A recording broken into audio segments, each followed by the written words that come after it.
বোনেরা, বাবারা, ভাইয়েরা, ইমাম মুসলিম বাবা নামাজ পড়ালেন।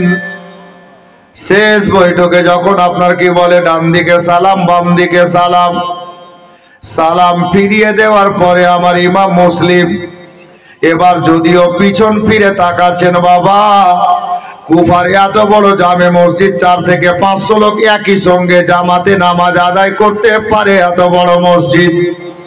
সালাম ফিরিয়ে দেওয়ার পরে আমার ইমাম মুসলিম ফিরে তাকাচ্ছেন, মসজিদের মধ্যে একটাও মুক্তাদি নাই।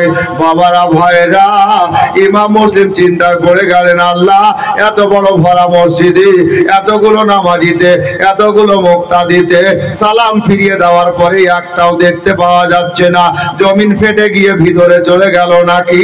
আল্লাহ আসমানে তুলে নিলেন নাকি? ডানে বামে তাকালেন, কাউকে দেখতে পাওয়া গেল না। জমিন ফাটার নিশানি পাওয়া গেল না, ছাদ ফাটার নিশানি দেখতে পাওয়া গেল না। এ বেরাদার, ইমাম মুসলিম চিন্তা করলেন, আল্লাহ কপালে যা আছে হবে, আগে নিজের নামাজটা আমি পূর্ণ করি। সুন্নত নফল পড়ে নেওয়ার পরে দোয়া দরুদ শেষ করে যেমনই মসজিদ থেকে বেরোবেন, বাবা ইমাম মুসলিম দেখছেন একটা লোক উজুখানায় বসে উজু করতেছেন। ইমাম মুসলিম ভাবলেন, এই লোকটাকে জিজ্ঞাসা করি কি হলো ঘটনা। লোকটা উজু করে দাঁড়ালো। আবার ইমাম মুসলিম জিজ্ঞাসা করছেন, ভাই একটা কথা বলতো, মসজিদ ভরা লোক গেল কোথায়? বলে, হুজুর আপনি জানেন না? বলে, কি জানবো? বলে, একটাও নাই, সবাই বাড়ি চলে গেছে। আরে কেন বাড়ি গেল? কোনো বাড়িতে কি আগুন লেগেছে? কারণ মশলা আছে, যদি নামাজে দাঁড়িয়ে থাকেন আর কোনো বাড়িতে যদি আগুন লেগে যায়, খবর হয়ে যায়, তাহলে নামাজ ছেড়ে চলে গেলে অসুবিধা হবে না, পরে নামাজ পড়বেন, আগুন নিভানোর জন্য যাবেন। এ বেরাদার, এরকম ব্যাপার বাবা আছে শরীয়তের মধ্যে। হযরতে ইমাম মুসলিম বলছে, আরে কারো বাড়ি থেকে আগুন লেগে গেছে? বলে, না হুজুর। তাহলে কেন সবাই বাড়ি গেল? নামাজ শেষ হতে না হতে আমার ইমাম মুসলিমকে ওই লোকটা বলছে, হুজুর গো, ওরা এই জন্য বাড়ি গেল, জামাত চলতেছিল আর সরকারি লোক এলান করতে করতে গেছে, যারা ইমাম মুসলিমকে বাড়িতে জায়গা দেবে গো, তাদের বাড়ি ঘর ভেঙে মাটিতে মিশিয়ে দেওয়া হবে আর তাদের গলা কেটে বাড়ির দরজায় ঝুলিয়ে দেওয়া হবে। হুজুর গো, এই কারণে সবাই বাড়ি চলে গেছে, ইমাম মুসলিমকে নিজের বাড়িতে জায়গা দেবে না। এ ব্রাদার, আমার ইমাম মুসলিম বলছে, আরে ভাই সবাই চলে গেছে, তুই কেন আছিস? তুইও চলে যেতিস। বলে, হুজুর গো কি বলবো, সত্যিকার কথা, সত্যি কথা এটাই, আমিও চলে যেতাম হুজুর, কিন্তু যাইনি কেন জানেন? আমার জামাতটা ফেল, মানে আমি জামাত পাইনি বলে আছি, নাহলে আমিও চলে যেতাম।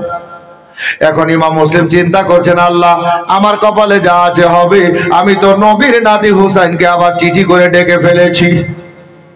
আল্লাহ আল্লাহ, ইমাম মুসলিম মসজিদ থেকে বেরোলেন, কার বাড়িতে যাবেন? বাপ আত্মীয় নাই, বংশধর নাই, পাড়া প্রতিবেশী নাই, বন্ধু কেউ নাই। দাওয়াত করে ডেকে তারা সত্যিকারে ধোকা বাবা দিয়ে দিল। আবার ইমাম মুসলিম রাদিয়াল্লাহু তাআলা আনহু এবার রাস্তায় দাঁড়িয়ে বাবা চিন্তা করলেন কোন দিকে যায়। একটা নবী প্রেমিক ছিল হযরতে হানি বিন উরওয়া জেলখানাতে, এখন কোন বাড়িতে যাব? আল্লাহ আল্লাহ, ইমাম মুসলিম ফয়সালা নিলেন, দুই চোখটা যেদিকে যাবে রাতের অন্ধকারে চলে যাব। এই বলে ইমাম মুসলিম হাঁটতে আরম্ভ করলেন রাস্তা ধরে। বাবা রাস্তা দিয়ে যেতে যেতে বাবা কিছুটা রাস্তা চললেন, গলাটা শুকিয়ে গেছে, পানির পিপাসা লেগেছে। আল্লাহু আকবার কবিরা। এ বাবারা, অন্তর ফেটে যায়, কথাগুলো মনে পড়ছে তো, কেতাবে লেখা আছে রে বাবা। আবার ইমাম মুসলিম সন্ধ্যা রাতে মাগরিবের পরে রাস্তায় চলছেন, বাড়িগুলোর দিকে তাকিয়ে দেখছেন, বাড়ির মধ্যে কোনো বাড়িতে আলো বাতি দেখতে পাওয়া যাচ্ছে না, সব বাড়ি বাবা অন্ধকার দেখাচ্ছে। মেন গেটে দরজা লাগা আছে বাবা, মেন গেটে ভিতর থেকে একেবারে বন্ধ করা আছে। আবার ইমাম মুসলিম দু চার কদম চলে একটা বাড়ির দরজাতে উঠলেন, আওয়াজ লাগালেন, ও গো কেউ আছো গো? আল্লাহর বান্দারা, কেউ কথা বললো না বাবা। আমার ইমাম মুসলিম চিন্তায় পড়ে গেলেন, আল্লাহ হয়তো এ বাড়িতে কেউ নাই। আগের বাড়িতে গেলেন, ওই বাড়িতেও কেউ কথা বললো না, কেউ সাড়া দিল না, করে বেশ কিছুটা বাড়ির দরজায় আওয়াজ লাগালেন। এক কাতরা আপনার এক লোটা পানির জন্য, এক গ্লাস পানির জন্য বাবা, কেউ কথা বলল না, আলোবাতি জ্বলে না, কিন্তু সবাই শুনেছে। সবাই বাড়িতে আছে, কথা বলেনি, সাড়া দেয়নি বাবা। ইমাম মুসলিমকে বাড়িতে জায়গা দেবে না বলে বাবারা ভাইরা আবার ইমাম মুসলিম হাঁটতে আরম্ভ করেছেন। যাই যত দূর পারি, আল্লাহ আল্লাহ চলতে চলতে রাতটা 10টা 11টা বেজে গেছে, বহুদূর চলে গেছেন আবার ইমাম মুসলিম রাদিয়াল্লাহু তাআলা আনহু। দূর থেকে দেখতে পাওয়া যাচ্ছে রাস্তার ধারে একটা বারান্দাতে কোনো একটা মানুষ বসে আছে, হাতে একটা লণ্ঠন নিয়ে আছে, একটা আলো নিয়ে আছে। আলোটাকে সামনে দিকে রাস্তার দিকে করে একটু বড় করে দিচ্ছে, আর রাস্তায় যেন কিছু খোঁজ করতেছে। আর দেখার পরে আবার আলোটাকে ছোট করে পিঠের পিছনে লুকিয়ে নিচ্ছে। এই দেখতে দেখতে আবার ইমাম মুসলিম ওখানে পৌঁছে গেলেন বাবা। গিয়ে যেমনই কাছাকাছি পৌঁছেছেন, ওখানে দেখতে পাওয়া গেল একটা মেয়ে বসে আছে। মেয়েটার নাম কেতাবে লেখা আছে বিবি তুয়া, যাকে তুয়া বিবি বলে বাবা। ওই তুয়া বিবি মেয়েটা দূর থেকে চিনতে না পেরে ডাক দিচ্ছে, বেটা বেলাল নাকি রে, আসলি নাকি রে বেটা বেলাল? আমার মুসলিম রাদিয়াল্লাহু তাআলা আনহু বলেন, এ বেলালের মা, আমি তোমার বেটা বেলাল না, আমি একজন পথিক আছি রে মা। হাজরাতে ইমাম মুসলিম কাছে গেলেন।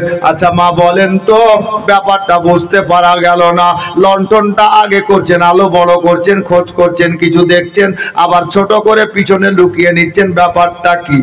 মেয়েটা বলল, ওগো আল্লাহর বান্দা, শোনো শোনো রে বাবা, আমি কেন এই মতো করছি জানো? বলে কেন গো মা?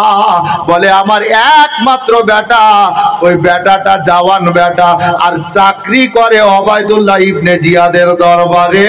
রোজ চলে আসে সন্ধ্যা সন্ধ্যায় বাড়িতে।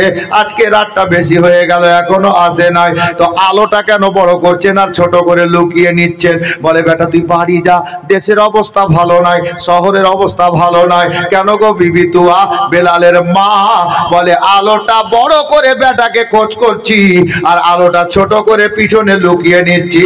তার একটাই কারণ, তার একটাই কারণ আছে রে বাবা, যে ইমাম মুসলিম রাদিয়াল্লাহু তাআলা আনহুকে বাড়িতে যেন জায়গা দিতে না হয়, দেখে নিতে পারে। যার জন্য তুমি নিজের বাড়ি যাও বাবা, দেরি করিও না, দেশের অবস্থা ভালো নয়। আল্লাহু আকবার কাবীরা, আল্লাহ আল্লাহ। ইমাম মুসলিম উনি চিন্তায় পড়ে গেলেন, আল্লাহ ইও ওই জায়গায় ফেসে আছে, কিন্তু ইমাম মুসলিম নিজের পরিচয় দিচ্ছেন না বাবা। ওই বেলালের মাকে বলছে, বেলালের মা গো একটা কথা বলি।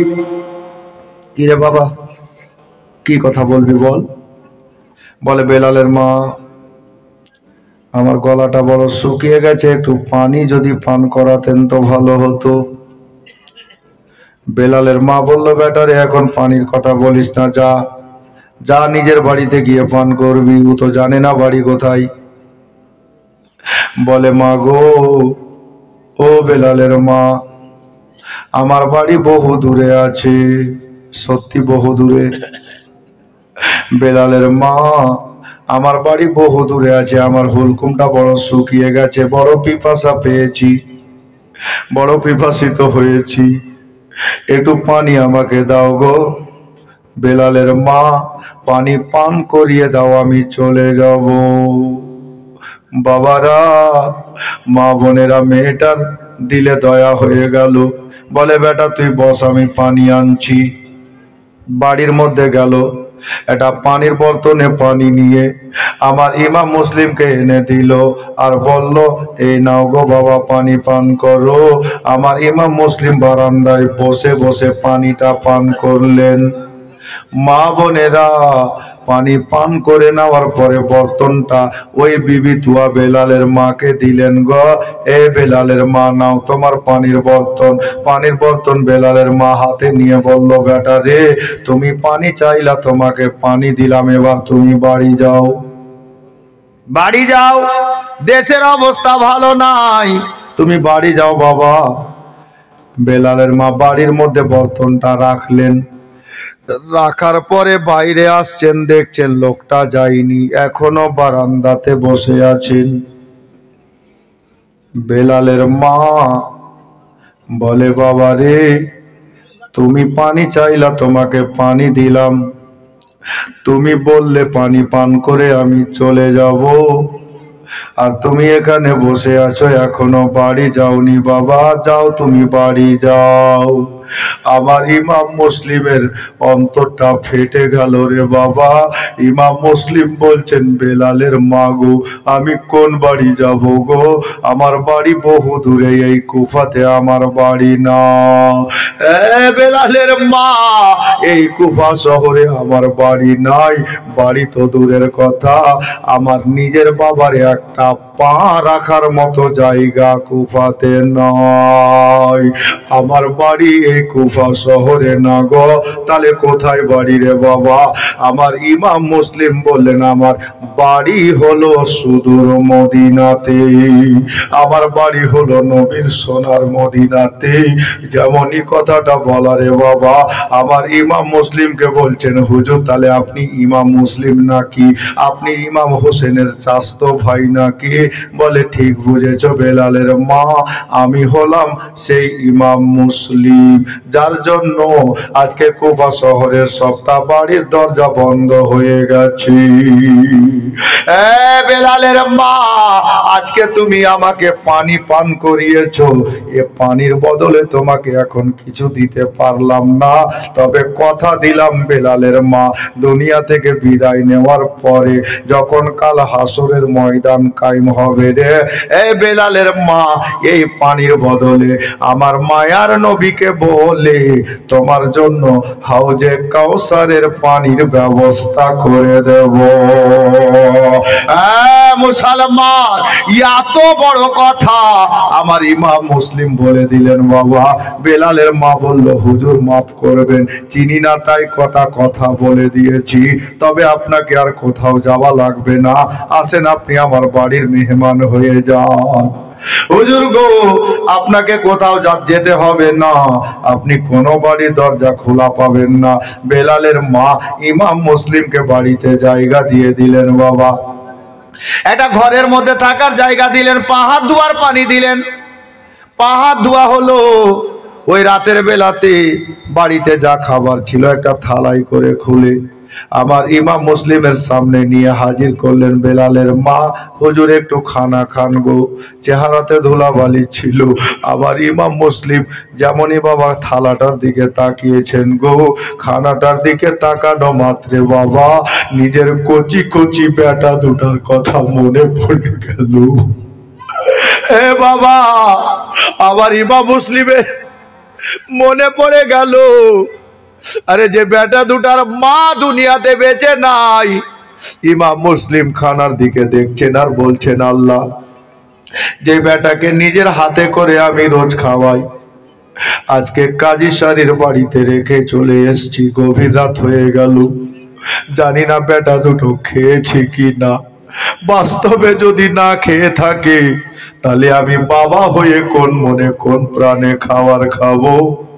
আমার ইমাম মুসলিম বললেন, এ বিবি তুয়ারে, আমার খিদা নাই রে, যাও তুমি খানাটা তুলে রেখে দাও। হাই রে বাবা, ইমাম মুসলিম রাদিয়াল্লাহু তাআলা আনহু বাবা খানা আর খেলেন না, বিছানায় চলে গেলেন, আরাম করছেন, 5 রকম কথা ভাবছেন। মা বোনেরা গো, এইদিকে রাতটা বেশি হয়ে গেল। অনেকক্ষণ পরে বিবি তুয়া বলে দিল, হুজুর খবরদার আপনি ঘরের বাইরে আসবেন না, রাতের বেলা মাঝে মধ্যে 1 ঘন্টা 2 ঘন্টা পরে আমি দরজার আশেপাশে আসব, আপনার কিছু দরকার পড়লে আপনি বলবেন হুজুর, আমি নিজেই আপনাকে জিনিসগুলো এনে দেব।